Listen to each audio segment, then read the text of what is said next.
This is an IPython notebook based tutorial, and you're definitely going to want to walk along with all the coding and everything that we're doing.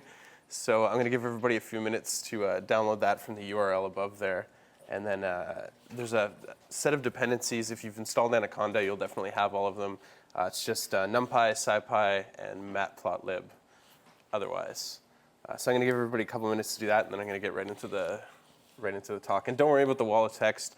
This is kind of dual purpose. I made it so I can set it up online. You're not going to have to read that. I'm going to be talking during this. So yeah, feel free to download it and just make sure you can run everything. That's a great question. 2.7.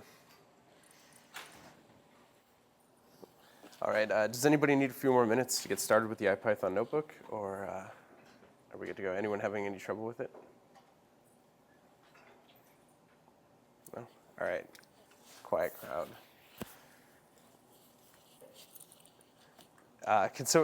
My mic is working, correct? Okay, perfect. All right, so let's get started. First, a little bit about me. My name's Cody. I'm currently working at Netflix on the real-time analytics team, and that basically means that I do different analytics in real time at Netflix to support operations. So server outlier detection is a great example of that. We recently did a blog post on the tech blog. Basically any kind of analytic that you execute in real time that somebody at Netflix could exploit to improve the reliability of the service, that kind of work falls on me and a coworker of mine. And change detection happens to be one of those things, and I'll get into how we use it in a bit, but first I'm going to talk about the problem space. So real-time change detection is, perhaps unsurprisingly, the process of detecting change in data streams in real time. And the objective of this tutorial, as it says here, is to get you from zero to being capable of detecting change and potentially implementing your own solutions. There's so many different ways that you can go at this problem, and I've chosen a select few simple ways to cover it in this tutorial.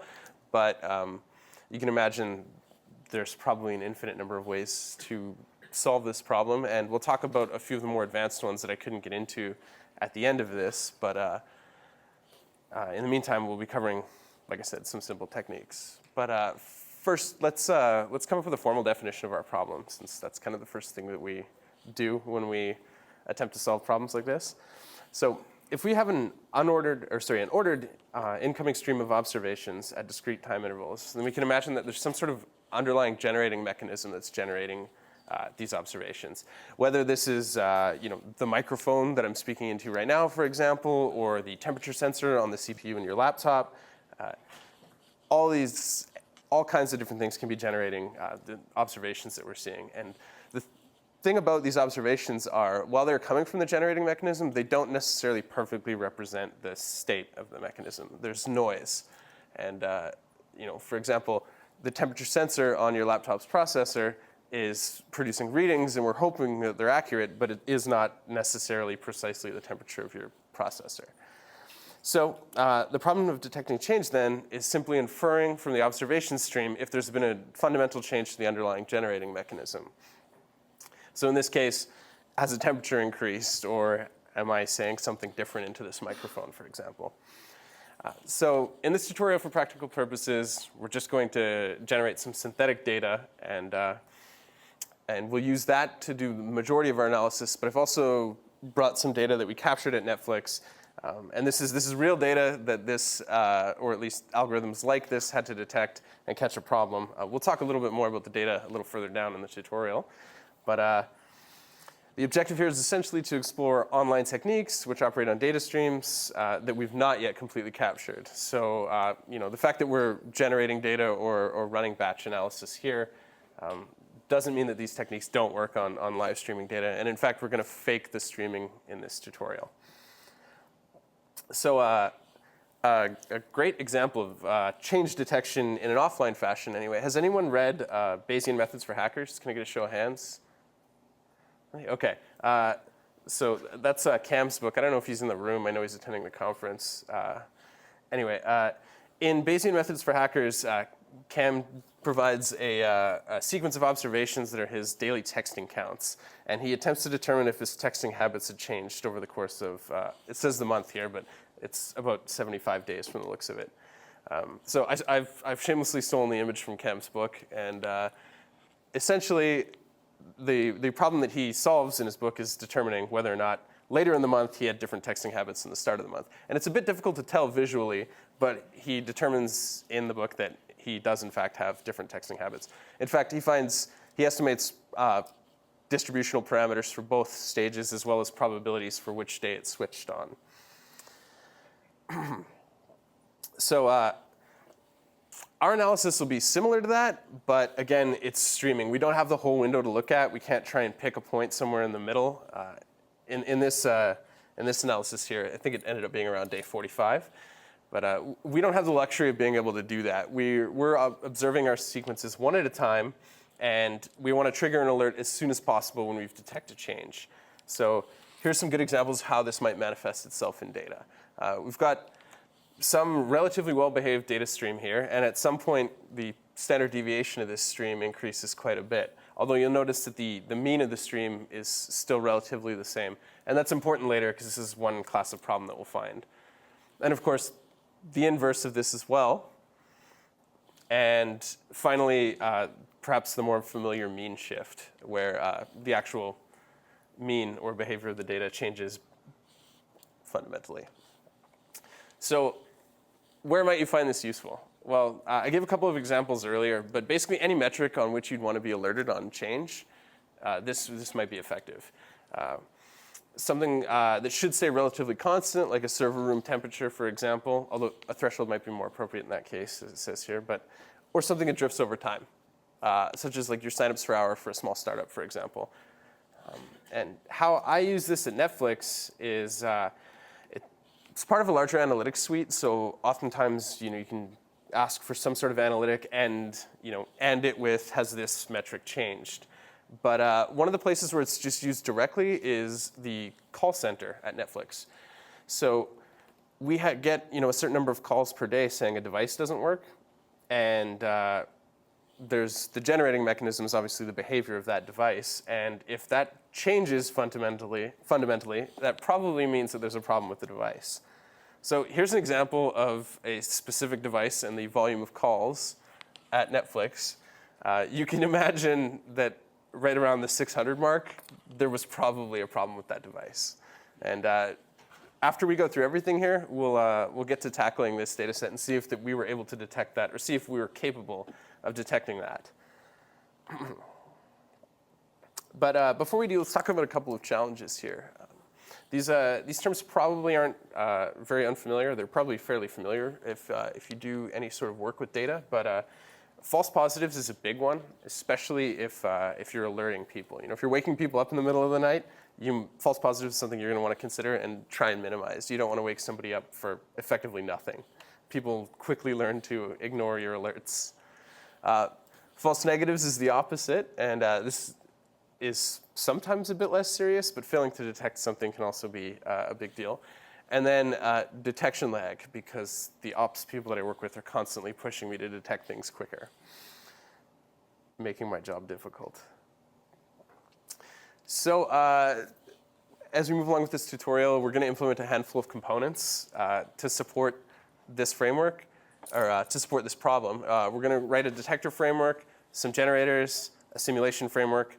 We'll talk about some evaluation functions, and then we'll implement 2 change detectors. And we're not going to implement the one I wanted to, because I realized that it might be a bit much for a 2-hour tutorial.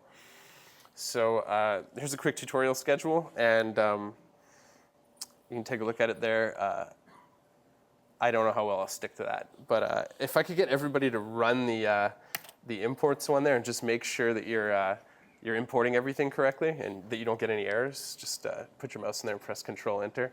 And I'll give everybody a couple minutes before I move into the first topic to make sure that you're capable of importing everything. And if you can't, feel free to put your hand up and I can come around and give you a hand as best I can, although you're probably just as good at solving the problem as I am. This is seriously the quietest talk crowd I've ever had. I've either got you guys bored to death or just ready to move along, and it's probably the former. All right, so let's talk a little bit about data. So a typical concern when you're working with streaming algorithms, as I might have mentioned earlier, is data collection. So if you've ever attempted to build or acquire a large, well-curated data set, you'll quickly realize it's super expensive, both in terms of time and money. I learned this when working in academia. I think I had data sets that were about 4 or 5 megabytes, and that was, I guess, not necessarily large, but tough to get your hands on. Now in the industry, I mean, if nobody bats an eye if you have 4 or 5 terabytes of data. And one of the bigger problems is unless you capture that data, it might be lost, especially because sometimes you're streaming the data because it's expensive to store or because you don't need to store it. So some solutions to this are to observe the data in the stream and capture it. And we do this with some data, but actually at Netflix, I think we store almost everything. But we don't look at it most of the time. I don't know why. But anyway, and we do have some stored data here, but that's not really enough to test. I can't convince the engineers to hand tag a ton of data. They have better things to do with their time. And so one of the solutions, and I wish I could have done this when I was in academia, but natural language processing isn't very amenable to generation. But I digress. In this case, we can create generators to generate problem sets where we know the change point because we've generated it. And if you refer back to our problem definition, we're essentially looking at some sort of generator that changes, so a distribution that shifts to a different distribution at some point in time.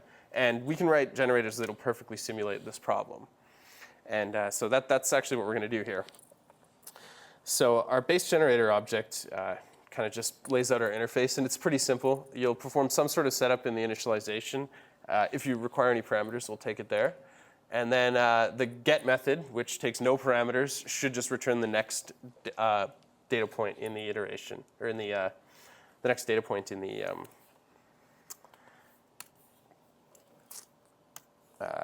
the sequence.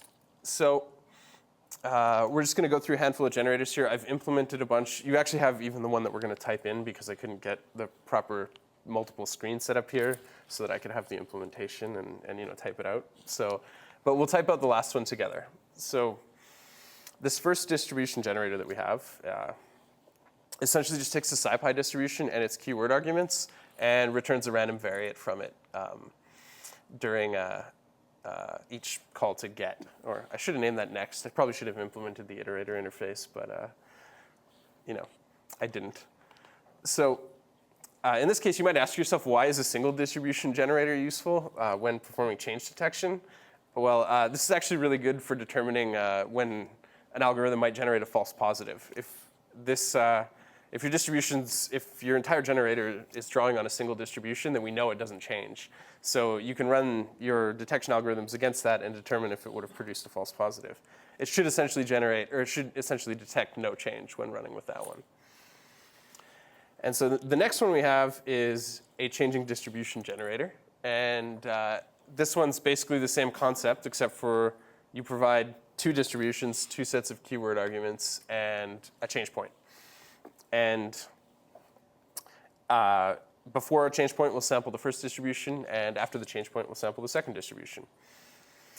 And the third one, our drift generator, was the one I was going to type in, but I couldn't get the second screen experience. So it's there if you need to refer to it, but I thought we would live code it along here to kind of get everybody involved and to get people working with this. If anyone has any good ideas for this as we're typing it out, feel free to just shout it out to me. And if you don't want to type it in, you actually have it, so don't worry about it if you don't want to.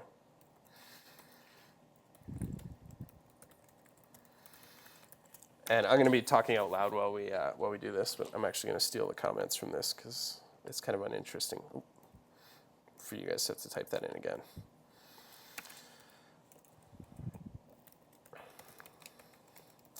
So with a drift generator, actually, I'm going to do one better.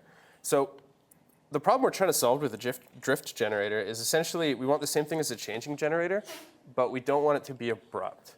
So if we just jump below here, I have that twice. Let's take a generator for a moment and let's create a changing distribution generator. We'll do 2 normal distributions, one with a mean of 3 and standard deviation of 1. Actually, let's go mean of 4, standard deviation of 1, and a second one, we'll go mean of 10, scale of 3, let's say, just for fun. And at 0.25, we'll have it change. And then we'll sample 100 data points from it.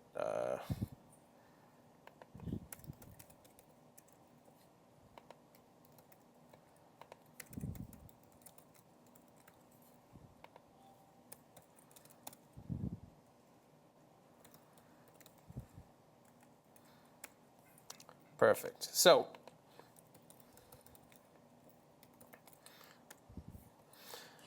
this is what we get with our changing distribution generator, which is the one that we're not going to implement. But you'll notice that the change is very abrupt. And oftentimes in production, the type of change you're trying to detect might not be so, let's say, stark. For example, let's say you're monitoring some metrics related to a user interface. And this happens at Netflix as well. They'll push out a new version of a user interface, but not every client will pick it up right away.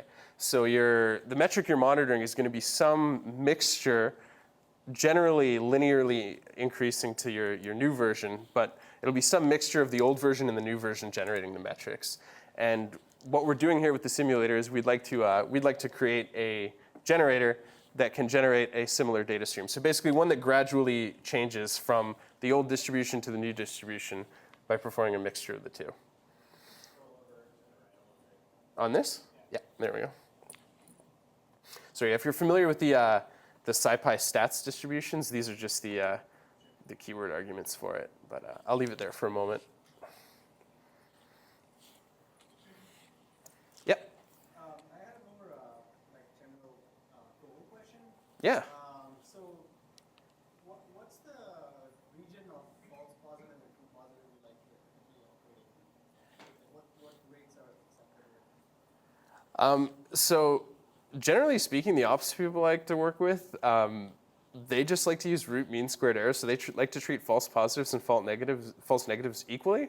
I personally, in most streaming algorithms, really prefer a bias against false positives because I feel like detecting something and waking somebody up in the middle of the night is a quick way to get them to dismiss your work, whereas missing something every now and then is not quite as serious.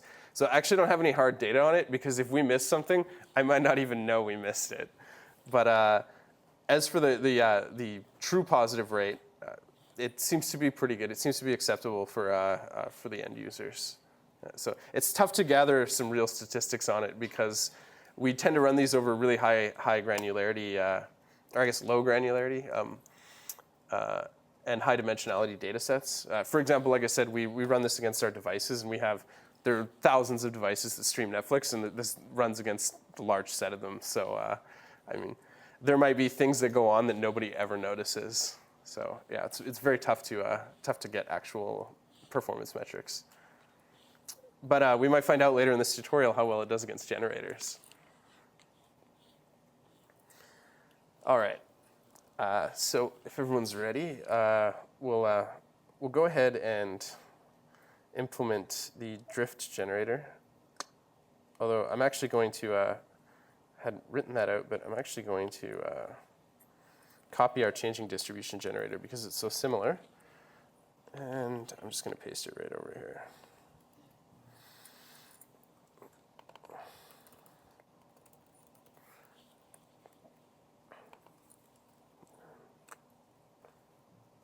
Can everyone still read that?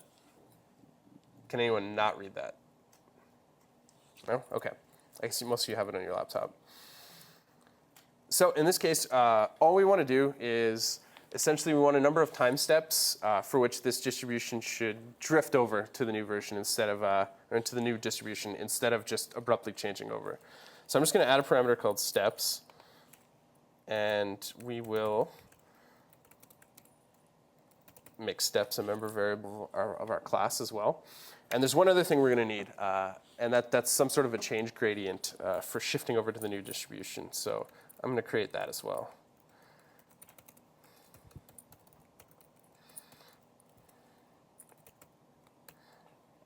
And all we're going to do is take a linear space between 0 and 1 over the number of steps we need, and we're just going to basically create a mixture there. So if we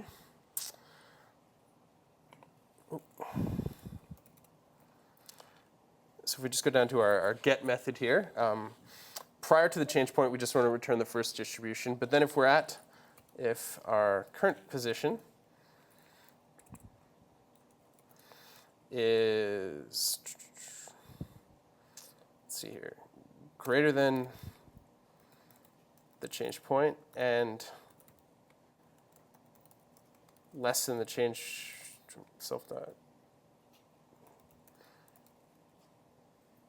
change point plus self steps.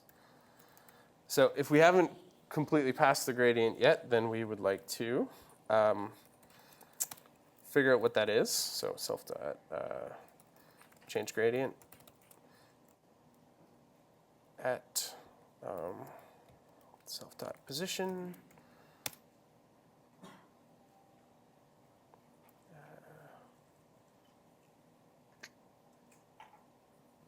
Let's see here. What am I trying to do? I know I have it down here. So, right, it's minus self.change point. So how far into the change point are we? We'll set that to a beta variable. And then all we're going to do is return a mix of what we had before.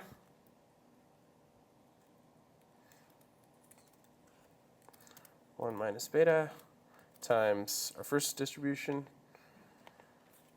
plus beta times our second distribution, which is just our old return or our lower return value there. And that should have worked. Yes. So I'll give everyone a moment to finish typing that, and then we'll head back down to the lower cell there, and we'll play around with it and kind of see the difference. And actually, while everyone's typing that, we have one more generator type, which is just a data-backed generator. It's going to load a CSV file, or it's going to take a vector, basically, and just replay it for us in a streaming fashion so that we can test our algorithms against the captured data.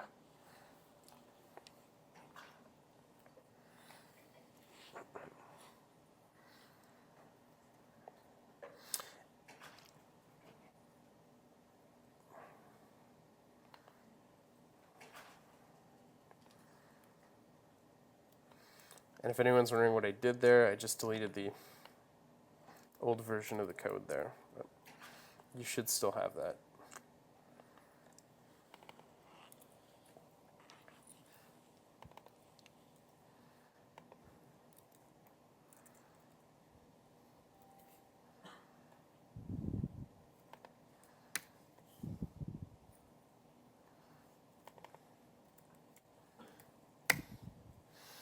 All right. So if we instantiate a version of our drift generator, and let's say we'll move to, I changed the second distribution to a mean of 20, so we can get kind of a more easy to see representation there. And it looks like I have an off by one error.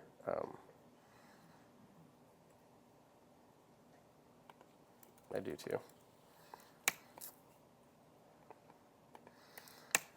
So now we're generating distributions that shift gradually from one to the other. So we're able to kind of model the types of problems we might see in the real world here, which is the entire point of our synthetic data generation.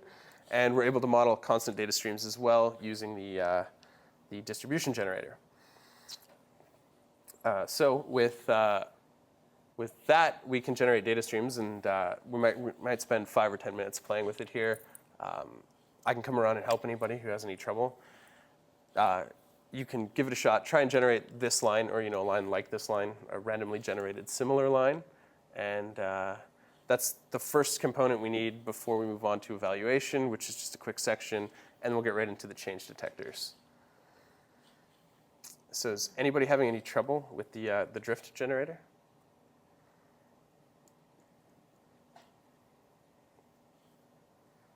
No? Okay, I'll give everybody a minute or two to play with that, and then we'll move on.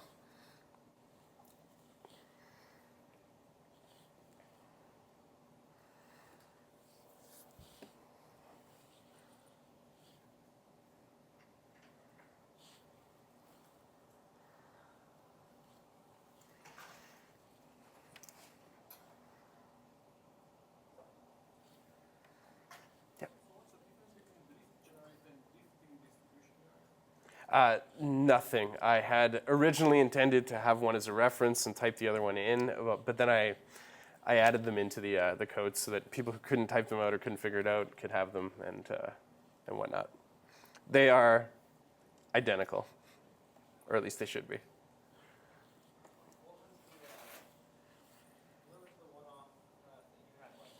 Oh, okay. In the get method here, when I was selecting beta, I had a subtract 1 right at the end here, and I was getting it off by 1 error. So I would get 1 completely from the new distribution, and you'd have a big spike. Yeah.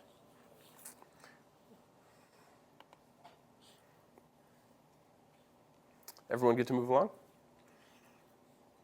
Okay. So show of hands here, who's familiar with loss functions? There we go, a few more people than the last show of hands question. So we need some technique for quantifying the performance, or we need a method for quantifying the performance of our techniques here.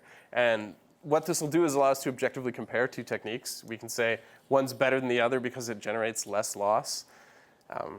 So again, if you're unfamiliar with loss functions, there's actually an excellent introduction to them in chapter 5 of Cam's book again. It's the second time I've plugged his book. I think it's the only other time. Anyway, but if you refer back to the challenges in our introduction, this is actually an excellent opportunity to express a preference for some particular challenge. For example, if you prefer to generate false negatives over false positives, so if you'd rather not be waking people up accidentally in the middle of the night, you can design a loss function that will penalize false positives more harshly than false negatives. And we actually do this with some other algorithms that are unrelated to this that do things like terminate servers in our production environment.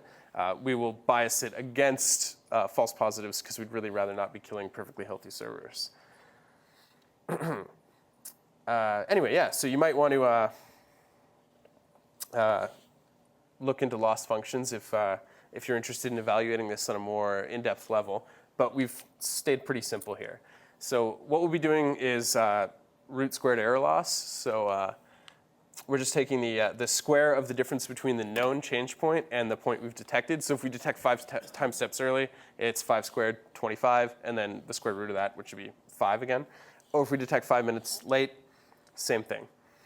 And then we have root mean squared error loss, which is just the average of that previous metric. So again, like I was saying, if we're supposed to detect at point 25 and we detect it at point 30, we get 5 loss. Same thing if we detect at point 20, it's 5 loss. And this is just linearly increasing. So we get 1 loss for being 1 point away. This is a fairly straightforward method. You can do things like log loss so that you're penalizing things that are further away a little less than you would otherwise. But that's a topic for a different tutorial. So does anyone have any questions about loss functions? It's a pretty quick topic. I didn't really want to get into it. Basically, the higher the value, the worse that the algorithm did. And our simulator will be designed to take these loss functions and apply them to the results of the simulation so that we can see if one technique is better than the other. No? Okay. So moving on to the detectors then. These are kind of the meat or the workhorse of this tutorial. And they can be pretty simple or incredibly complex. I really wanted to do a Bayesian detector for this tutorial, but given that time is kind of flying by, I'm really glad I didn't because it probably would have taken me the whole 2 hours to explain it. So there's a bunch of different techniques that we can utilize to detect this. And hopefully, in looking at the data that the generators generated, maybe you've thought of some. We're going to do 2 naive implementations after this first base detector, which is just like the most incredibly naive thing you can think of, which is just going to specify our interface again. So our change detector is roughly as simple as a generator here, and all we need to do is record a change point and then have a step function that ingests each piece of data, decides what to do with it, and then returns whether or not we've triggered our detection. So if we detect a change, we set triggered to true, and we return that. And so this base one here, this simply just checks to see if if the value that just came in was the exact same as the last one, which is basically never useful. This is a degenerate case of the problem. But if you had something that was supposed to be all zeros and then suddenly you got a value, for example, if you were monitoring a perfectly quiet room with a microphone or something, but even then you'd probably get a little noise. Point being, while this does something, it does not do anything useful currently. And just past that, we have a simulator, which I won't get into the implementation details of, but the interface is important. We're just going to pass it a list of generators, a detector, and then a quick limit for how many data points it can go on. Because if your change detector never detects any change, you'll want to stop at some point. And then there's a run function, which can plot our results. So, and again, this is the same thing as the drift detector here. We're going to here we go. I got these in the wrong order, but that's OK. So we're actually going to do the threshold detector first. So one of the whenever you kind of do any sort of anomaly detection or change detection or anything like that, people almost always immediately want to calculate the mean and standard deviation and just see if something fits within some sort of threshold. And we're going to kind of follow that vein and use normal approximation on the entire data stream and then on a short window. And we're going to compare the two and see if, according to our normal approximation, they appear to be from the same distribution. So I'm actually going to move this upward because I put these in backwards, which is not really a surprise. So for those of you following along, we're doing the threshold detector first.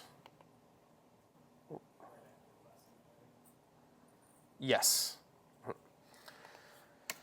So I'm just going to rename this old one to thresh detector 2 so they don't conflict. So the basic idea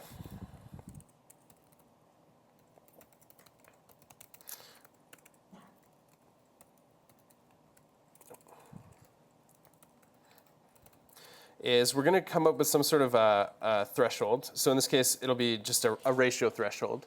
So I'm going to default this to 0.2, just like we did below. And so basically, all we're going to be doing is trying to detect if our smaller, more recent window is at least 20% bigger in the case of 0.2 than our entire estimation for the distribution. We're going to use Welford's method. Is anyone familiar with Welford's method for estimating mean and standard deviation? No? OK. So most of the time, when you estimate the mean of a distribution, you just sum them up and divide it by the total number of values. But that requires keeping all the values around, which isn't that useful for a streaming algorithm because you really don't want to hang on to a potentially infinite number of numbers. So you'll learn it in this tutorial here. It's pretty simple. You can actually see it below if you look down at the thresh detector 2. We'll use that to estimate the mean and standard deviation of the entire stream over the entire lifetime of the stream. And then we'll keep a very small window around, and we'll compare that to our distributional estimate of the longer data stream. So in this case, we'll also take a window length. I'm going to default it to 10, and then a minimum training value, which is just the number of observations that we have to have before we even start guessing that there's change. Because as you can imagine, these things generate a lot of false positives in the early stages before they've caught on to everything, or before they've had time to learn.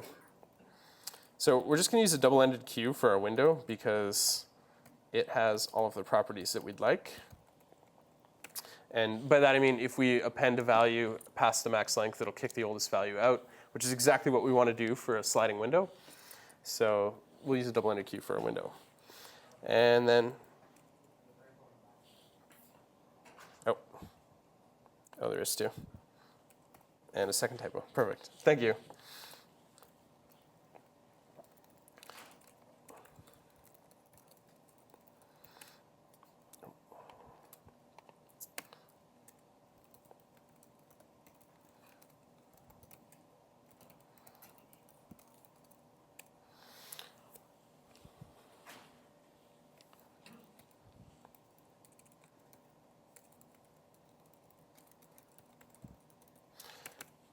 Okay, so these next couple of variables I'm going to record here are used for Walford's method, and you might find this useful in other fields or other problems if you have to estimate the mean and standard deviation of a distribution and you can't keep them all around. So we're just going to create a sum squared, and then an n to count our number of observations, and that sets up our object. So we can actually just get right into the step function. We're just going to take our double, and the first thing we're going to want to do is just append it to our window. And again, right at the bottom of the screen there, you can see kind of everything that we're about to start doing. And again, like I said, the double-ended queue will conveniently kick out the old values, so we don't even need to worry about that afterward.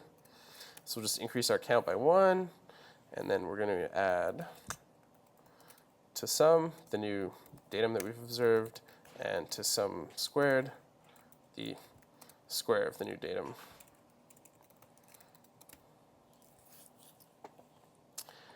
And then I believe we can calculate our mu just using the self.sum divided by self.n.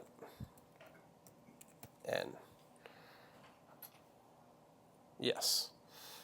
I believe that's what we do down here. Right.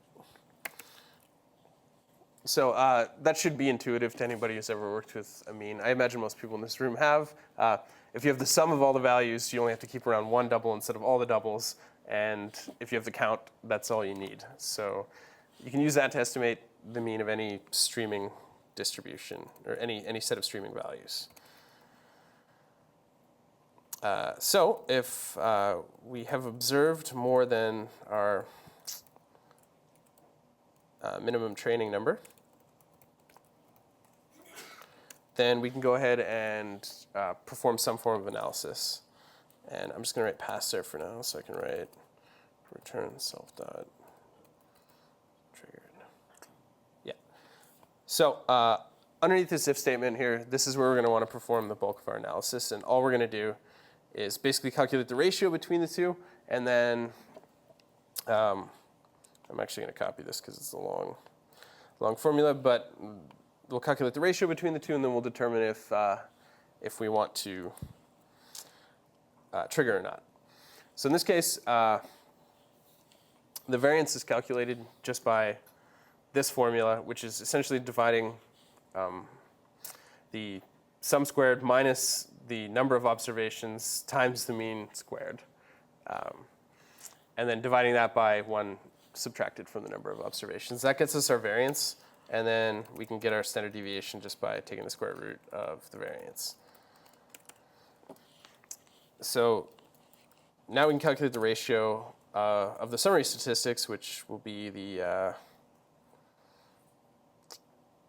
let's see here. We'll take the mean, so the sum of our window divided by the length of our window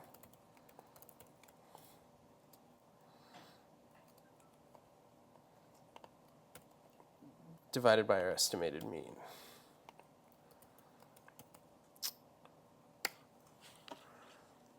So you can imagine a more intelligent algorithm would probably want to take the standard deviation into consideration somehow. And if you remember, the very first graph I showed up here has the same mean but 2 different standard deviations. Like, there's obviously been a change in this data set, and the algorithm we've just started to implement will not be robust against that case at all, which is essentially why Gaussian approximation for this sort of thing is a bad idea, or at least a very limited use idea. So we're going to check if our ratio is greater than 1.0 plus our threshold, or if ratio is less than 1.0 minus our threshold.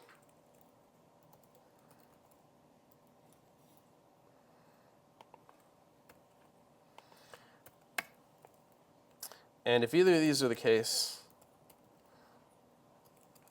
can set triggered to true, and we'll set our change point for our simulator to pick up to the current value, the current time step. I think that's everything we need to do. All right, and I have a note in the old one. This will completely fail if our estimated mean is 0. But this is research code, so there's no surprise that there's bugs in it. So I'm going to give everyone a minute to finish typing that in, and then we'll play around with it, and we can actually see what this sort of thing can detect, what kind of thing it can't detect. And we'll talk about the drawbacks, and then we'll talk about a second approach. Does anyone have any questions? No, we really don't, actually. We only need to, we could do that inside of here.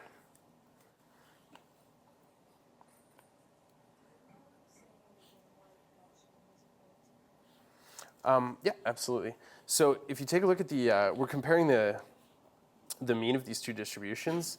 And if you take a look at this, there's obviously been a change at this point here. But both of these behaviors have the same mean. So we won't detect this, or at least we're not likely to detect this. We aren't also comparing variance. So like I was saying, a more intelligent technique might want to compare variance. I actually calculate the variance in this, but we don't actually, for completeness' sake with Welford's method, but we don't actually utilize it anywhere. Any other questions? Okay. So,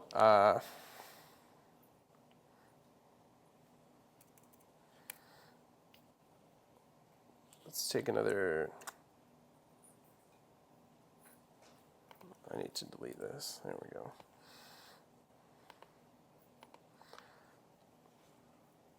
So let's have some fun with this threshold detector then. And let's just make sure that I haven't typed it in incorrectly, because that's entirely possible. We'll go with the threshold, the default start. Yeah, I'll go with the default for both. And surprisingly, it worked. Okay. So let's take our old generator, the one we created earlier, and let's just see how well it works against this.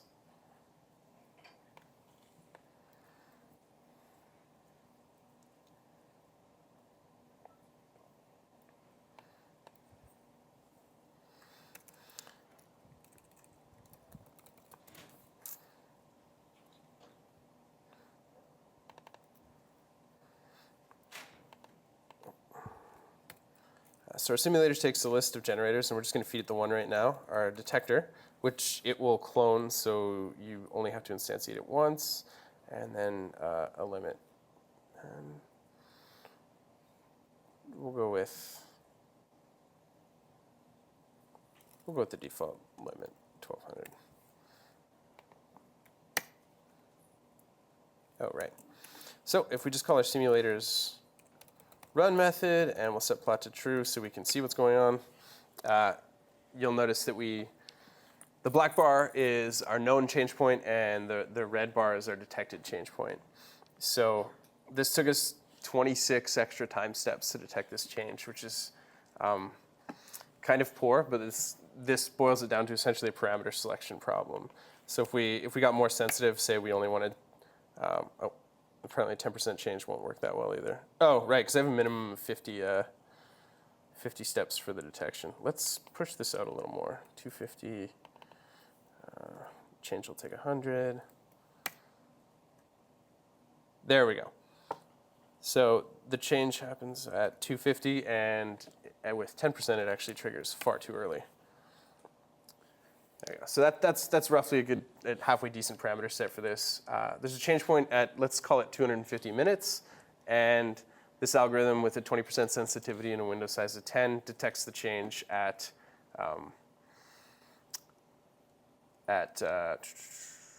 11 minutes after that, so 261 minutes, which, if we can take a look at what that would look like if, let's say, we just increase this or decrease the sensitivity a bunch, you'll see that it starts ramping up really quickly there.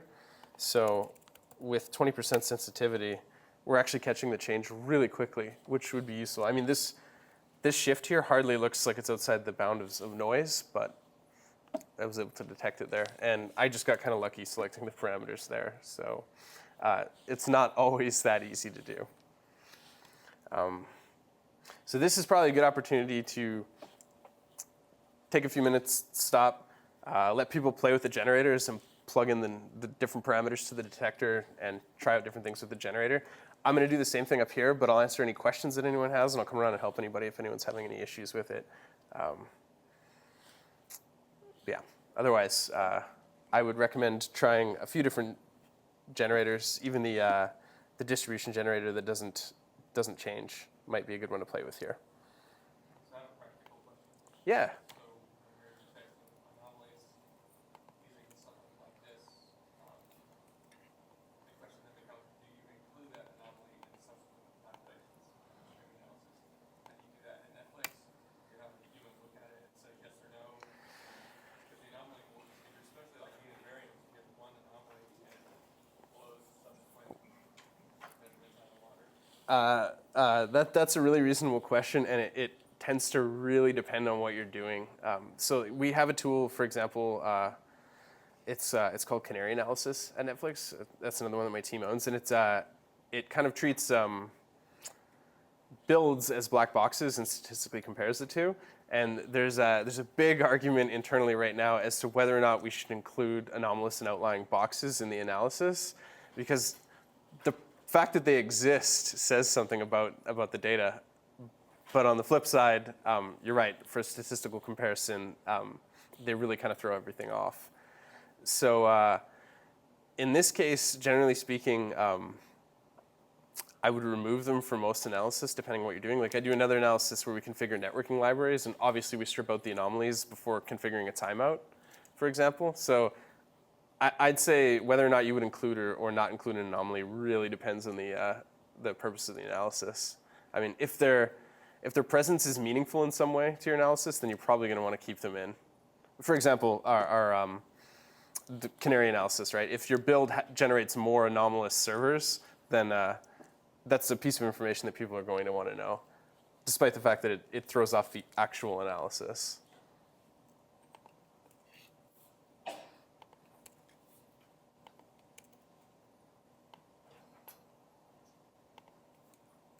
So I'm just going to make up some fake distributions here, and we're just going to see how well this performs on all of them. And you'll find that parameter selection is incredibly important to this.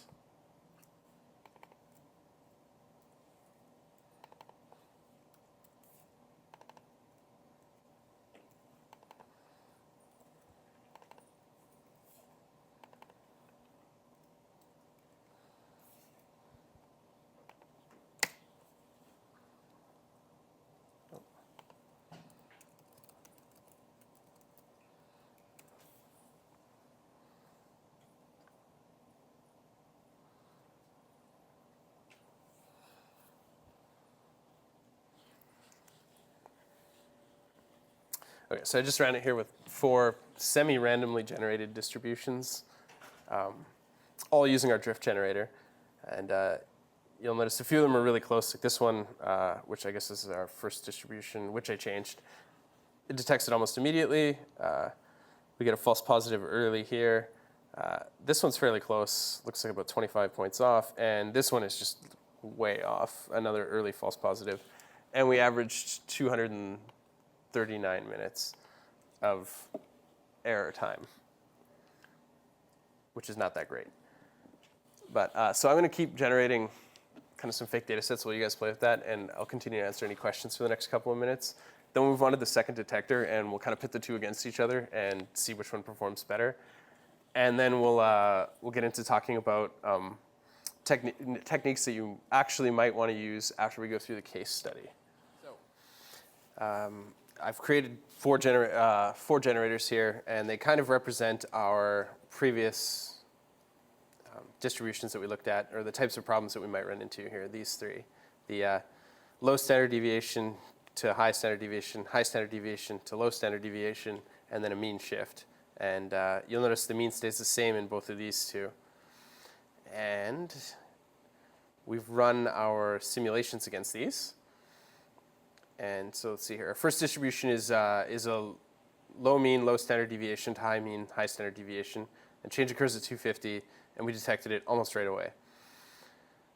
The second one, high mean, high standard deviation to a low mean, low standard deviation, and we detected that almost right away too. So both times the mean changed, and our algorithm that compares means was able to detect it really quickly. But then our third one here is the one where we just move into a high standard deviation, but the mean doesn't change at all, and the algorithm completely fails to detect it.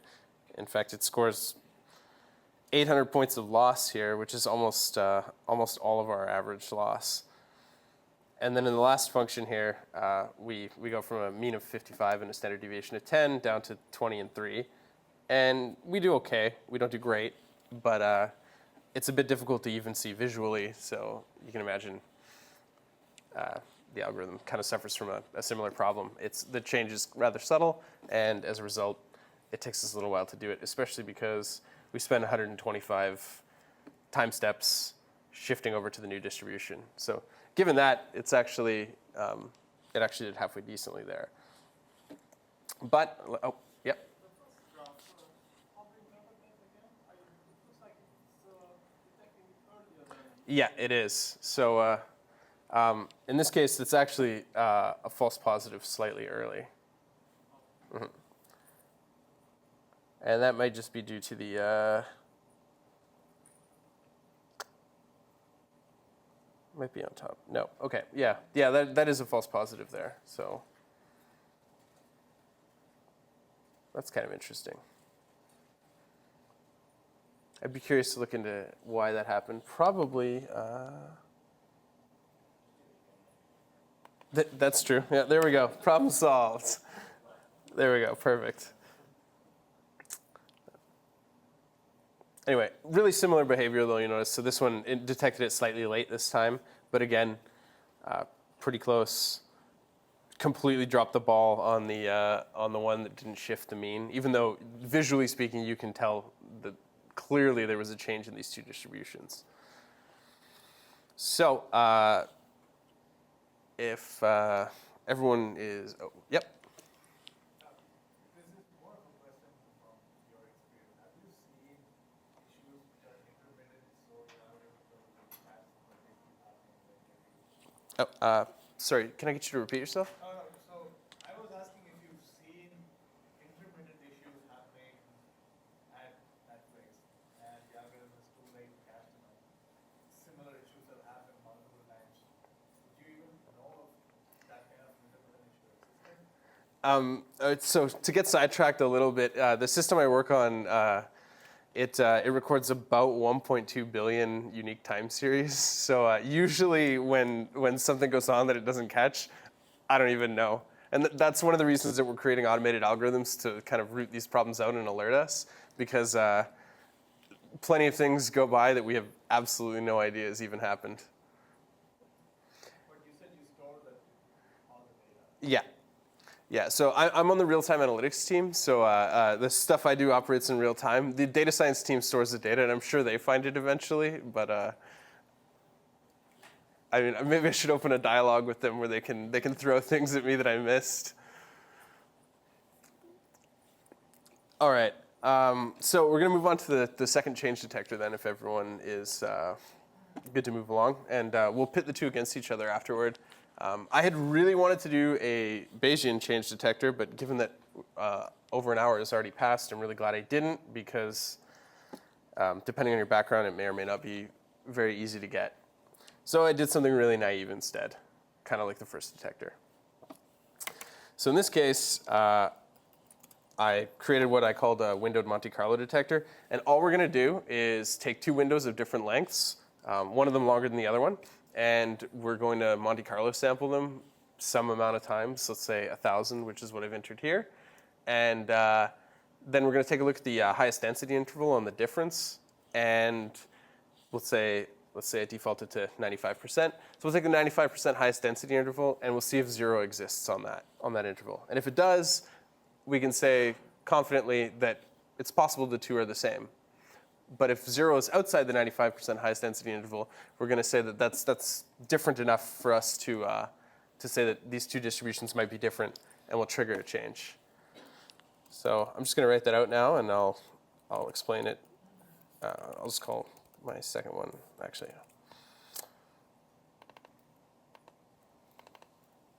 Call this first one windowed Monte Carlo detector.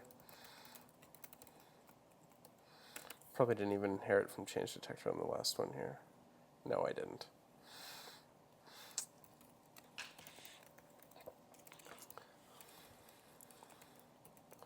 So in this case, we're going to need a length for two different windows. So I'm just going to take in a length 1, length 2.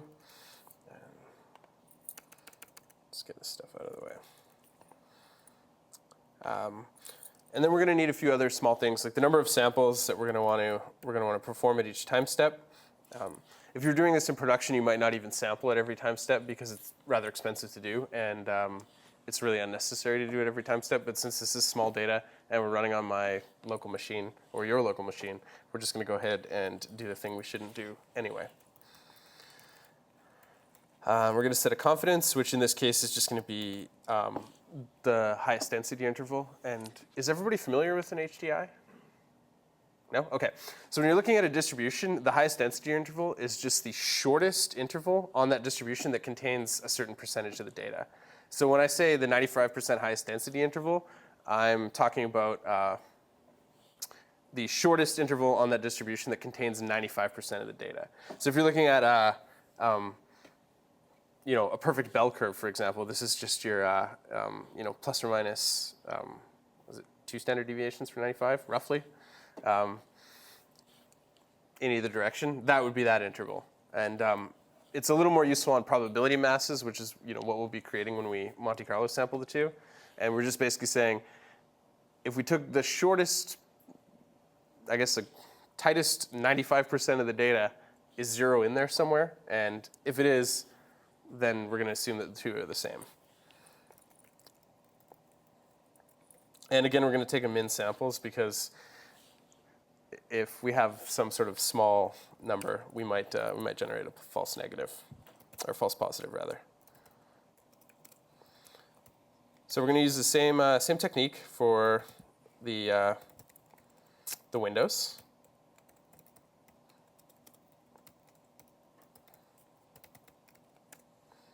Oh.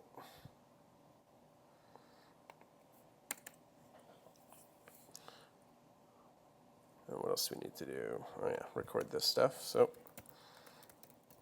we'll record our confidence.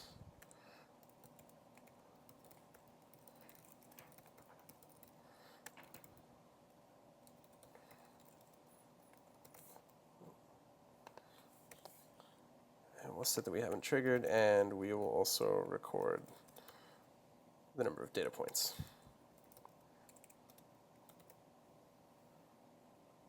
Step. Oh, yeah. So at each step, all we're going to want to do is feed the data point into each of our two windows.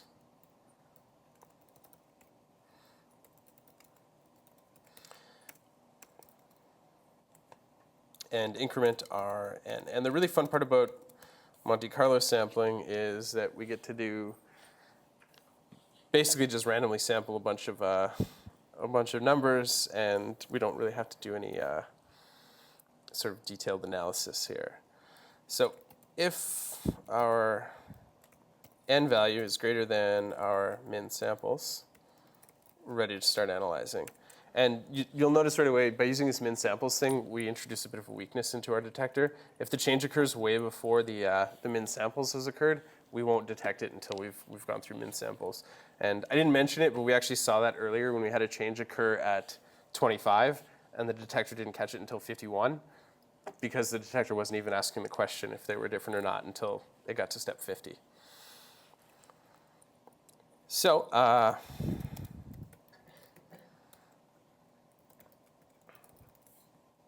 And I didn't record samples, so I'm going to do that here.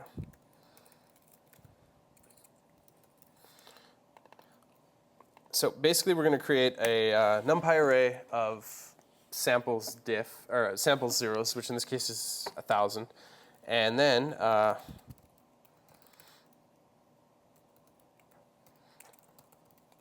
1,000 times, so we're going to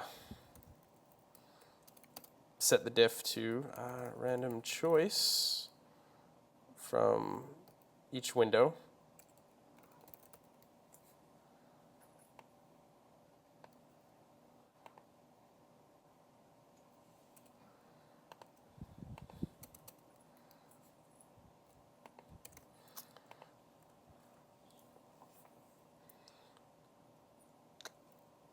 And then once that's done, we'll take the highest density interval. This is a function actually at the bottom of the IPython notebook. So if you haven't, I pulled this out of PyMC so that you wouldn't have to import it. If you haven't run this last cell here, you might want to go ahead and do that.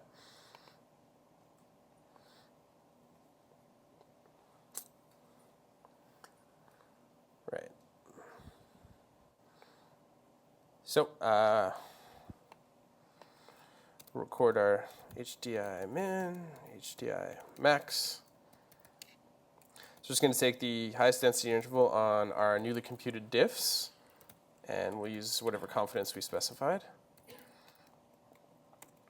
Oh, keep executing it. And then we're going to want to set our triggered value if 0 is between HDI min and HDI max. So again, this is the same question I was asking earlier. Basically, if we take a histogram of the diffs, so the long window subtracting the shorter window, if 0 is on the 95% highest density interval, we're going to assume they're the same. If it's not, we're going to assume they're different. That does not surprise me. There we go. Thank you.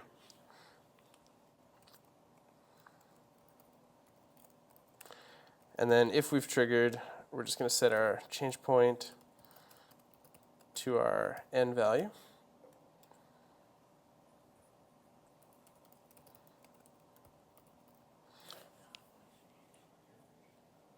Pardon me?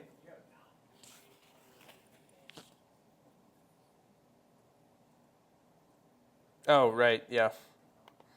Yeah, that error would have become really apparent very quickly. We would have triggered right away, pretty much every time. Let's see here. Right, that actually looks complete.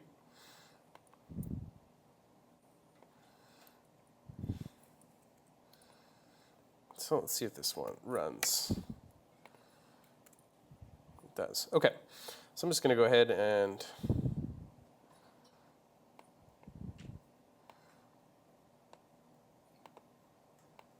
copy this code. And we'll just set up a new detector.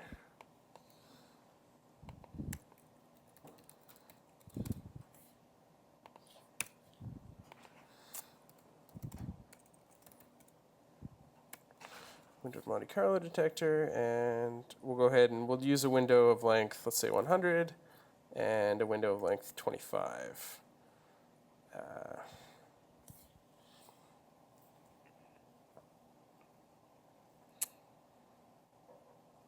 Stick with 1,000 samples and 95 confidence for now, but I'm going to specify that so we can change it later. 0.95. Oh. Oh, right. And then in the constructor, make sure to set a change point.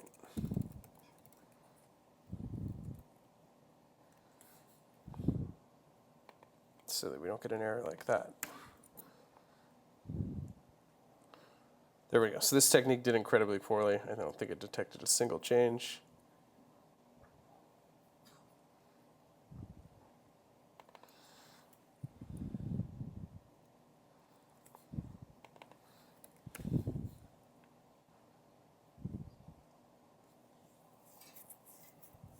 Oh, because our generators need to be reinstantiated.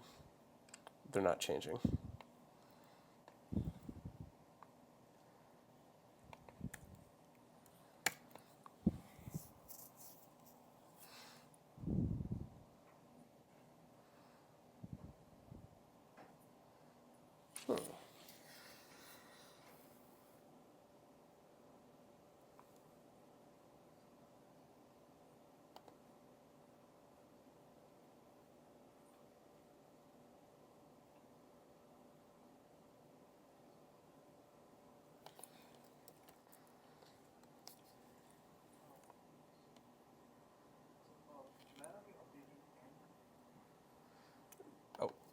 That's a really great point. That might have been our problem. Yeah, there we go. So you can see these things are popping up a lot slower. So right here, the first thing to do in step is to add 1 to n instead of set it to 0, because that's not going to do a whole lot for me.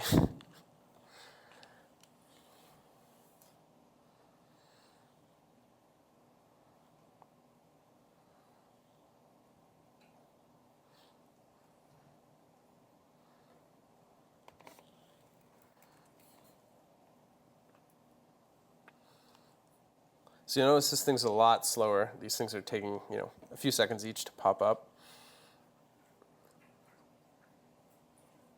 But with the correct parameters, you can probably get it to detect a little better. I had some decent parameters for... Oh, that's a lovely sound.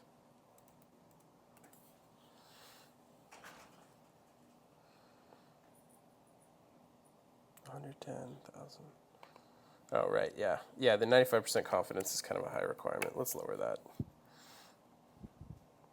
There we go. So that might be a bit aggressive, but let's move that to a shorter window. It's still even more aggressive. There we go. So with a bit of a hand hunt for parameters, you can already see that things are looking a little bit better for it. So now we can pit the two against each other and immediately see the first one. And I know I've hand-tuned the parameters for both of these, so it's kind of moot. You'd want to do like a grid search, or even better yet, a Bayesian parameter search if you had the time. But just adjusting the parameters by hand for a few seconds gave us root mean squared error of 360 for a threshold detector and 123 for our Bayesian detector. So we've actually already, despite getting a big false positive here, we've already outperformed our last technique by a little bit. And this technique is a little bit more intelligent, but it's still fairly naive. And I want to, and I better get moving along here if I want to get into it, but there is a technique in further research, and specifically there was a great implementation that I linked to here, Bayesian change detection. It's somebody else's IPython notebook on GitHub. It's an implementation of the technique in the second paper here. This is definitely something, if you're interested in solving this sort of problem in a real way, this is definitely the paper to check out. And for the remainder here, we're just going to import the call volume, and we're going to give it a shot and see if we can get a detector. So if we can get a detector to detect the exact point, which I think was right around minute 600, that the call volume started to increase for this device. I think this might have been the... No, I shouldn't call it a specific device. I think I know which device this was. I'm not going to call it out. I don't know what the consequences of that could be, but probably not good for me.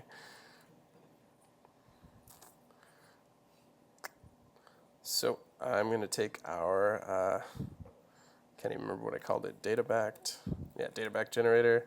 I'm going to feed it the vector of values that I've loaded in from the CSV file and the change point. And then create a detector and a simulator for each, and we'll run the two, and we'll see if they're able to, see if each of these would have been able to find our call volume problem.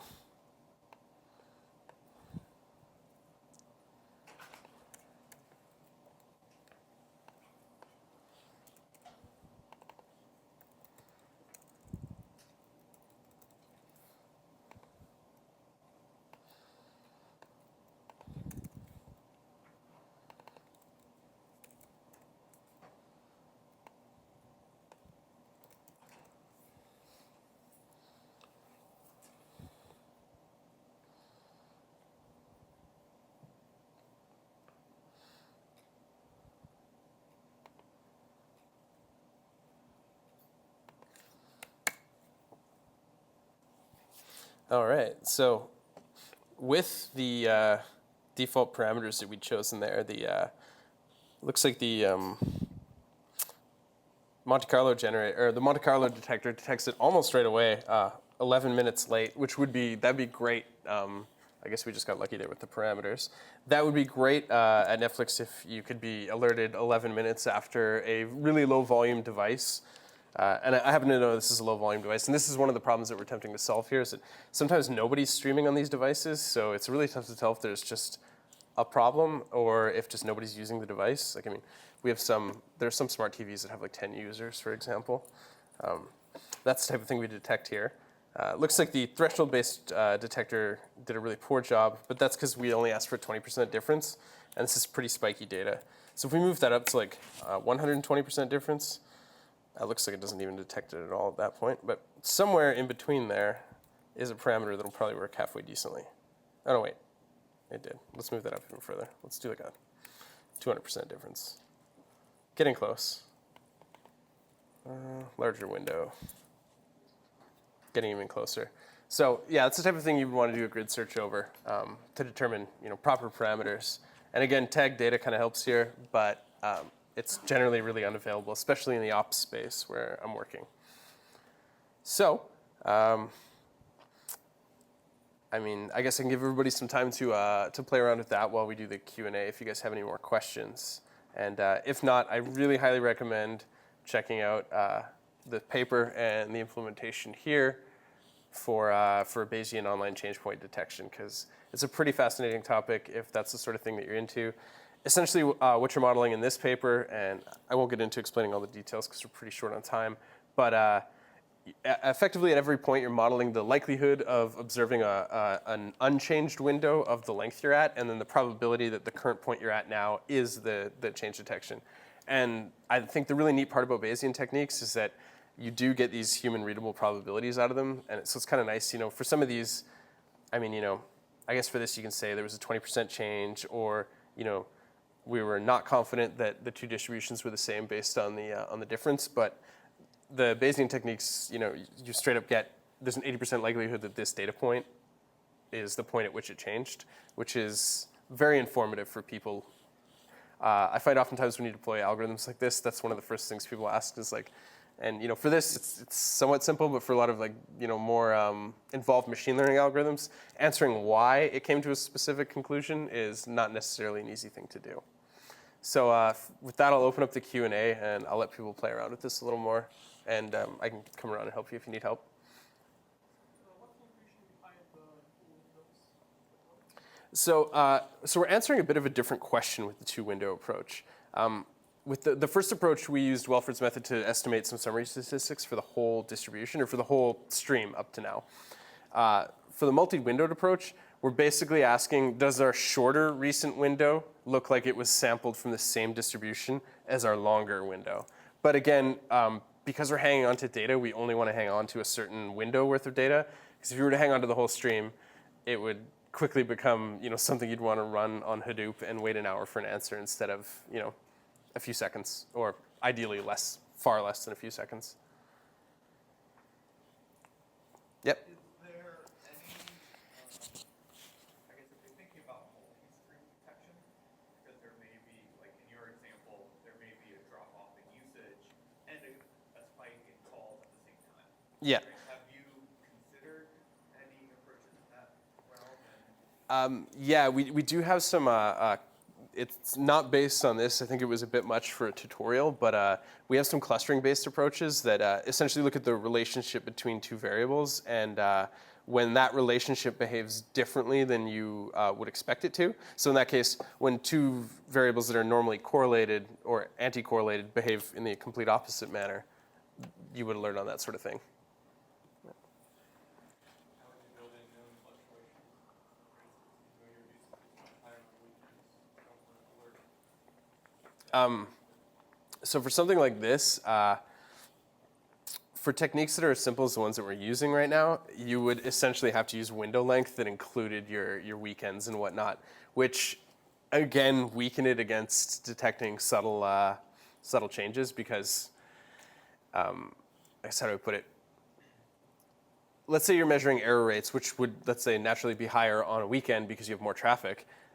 if you get a higher error, if you do this and then you get a higher error rate on a weekday, you might not detect it because your model is now modeling a broader distribution. So that's certainly a drawback to both approaches that we've taken here.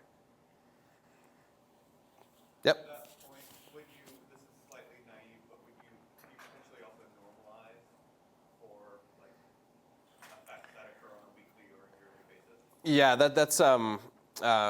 there's a couple different solutions to that sort of thing. Normalizing is certainly one of them, and generally speaking, on most of the metrics that we analyze internally at Netflix, we will normalize them by requests per second that the server's taking or something like that. Some metric that the metric you're looking at is dependent upon. But sometimes, or at least one of the really popular ones we use at Netflix is stream starts per second, and that's not dependent on anything. So that one's tough to analyze, and that is one that we actually analyze change on for devices as well. Anomaly detection tends to work better there because we can't normalize it.